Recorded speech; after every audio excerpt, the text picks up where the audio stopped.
नाटी दुल्हन। मयंक की बीवी नेहा की हाइट बहुत ही कम थी। वो इतनी नाटी थी कि लोग उसका कई बार मजाक बना देते।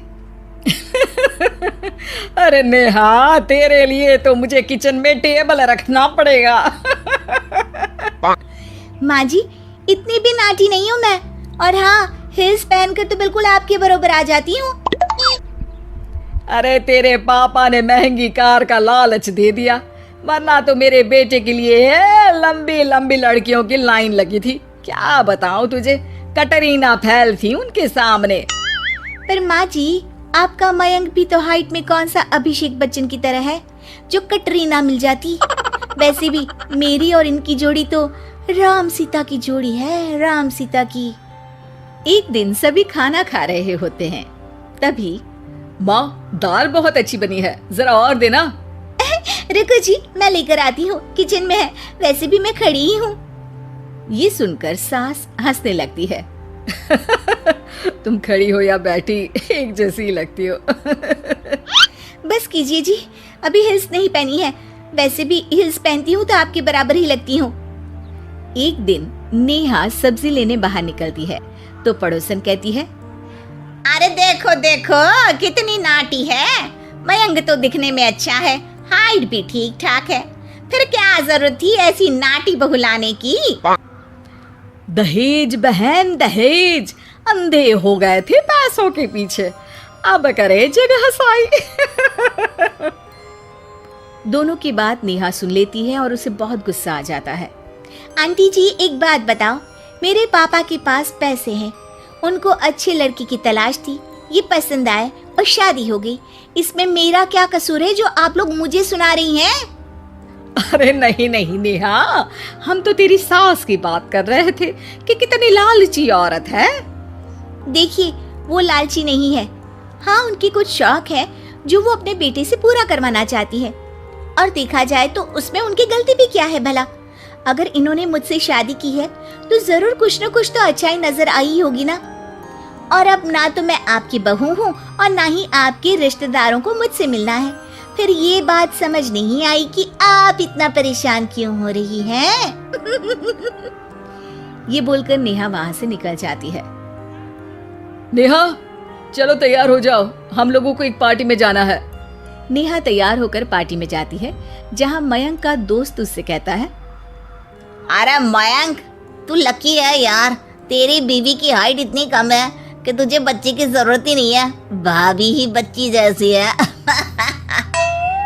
और मयंक, मेरी बीवी इतनी कम हाइट की हो ना तो मैं तो घर से बाहर ही ना निकलूं, कहीं फुदक कर चली गई तो लेने के देने पड़ जाएंगे। सभी नेहा पर हंसने लगते हैं। तभी पार्टी की जगह पर आग लग जाती है। अरे भागो यहाँ से, जल्दी करो, निकलो यहाँ से। अरे लेकिन बाहर के दरवाजे पर ही आग है, अब कैसे बाहर निकलेंगे, कोई रास्ता भी नहीं है। अरे रास्ता है ना, अगर कोई इस खिड़की से बाहर निकलकर अगर सामने के दरवाजे में आग को बुझा दे तो सब निकल सकते हैं। तभी नेहा उस छोटे से जरोखे से बाहर निकलकर आग को बुझा देती है। अरे वाह, भाभी जी ने तो आज हम सबको बचा लिया। वाह भाई वाह, बीवी हो तो ऐसी, अपने पति ही नहीं बल्कि यहाँ मौजूद सभी की जान बचा ली है इसने। भाई मयंक, माफ कर देना, तेरी बीवी तो सच में कमाल है। मुझे ये बात पता है और मुझे मेरी बीवी पर गर्व है।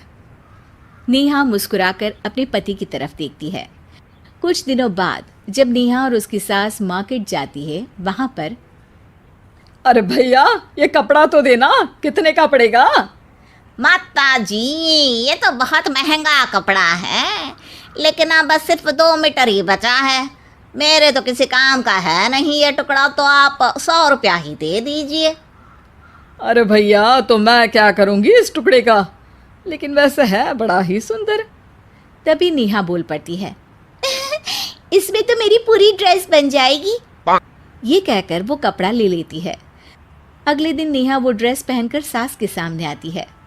अरे वाह नेहा, ये ड्रेस तो बहुत ही सुंदर लग रही है, बड़ी महंगी होगी ना? अरे कपड़ा तो मैंने ही पसंद किया था, बस पूरा नहीं था तो इसने ले लिया। सिर्फ 200 रुपये की ड्रेस है ये पूरी। देखो माँ जी, नाटी होने का भी कम फायदा नहीं है। जैसे तैसे दिन कट रहे थे। सास और पड़ोसियों के मजाक बनाने का सिलसिला चल ही रहा था कि एक दिन मोहल्ले से जोर जोर से आवाज आती है, हाय रे मैं मर गई, भगवान मैं क्या करूं। अरे क्या हुआ? देखते हैं तो सभी एक हॉल के सामने भीड़ लगाकर खड़े हैं। मेरा बेटा प्रिंस गड्ढे में गिर गया है। पड़ोसन जोर जोर से रोने लगती है कि तभी वहां नेहा आ जाती है। रोइए मत, मैं प्रिंस को लेकर आती हूँ। ये बोलकर नाटी सी पतली सी नेहा गड्ढे में घुसकर बच्चे को बाहर ले आती है। अब क्या था, एक बार फिर नेहा के लिए पूरा मोहल्ला तालियां बजाता है। मुझे माफ कर दो नेहा, मैंने तुम्हारी हाइट का कितना मजाक उड़ाया था। कोई बात नहीं मौसी, प्रिंस ठीक है, ये बात है। अब वो दिन आता है जब सास नेहा की तारीफ करती है। वाह बहू वाह, तेरी तारीफें सुन सुनकर तो मैं खुश हो गई। आज तो तूने ये साबित कर दिया कि समाज में इंसान अपने रंग रूप और लंबाई चौड़ाई से नहीं बल्कि साहस और हौसले से काबिल कहलाता है। मुझे माफ़ कर देना बेटा।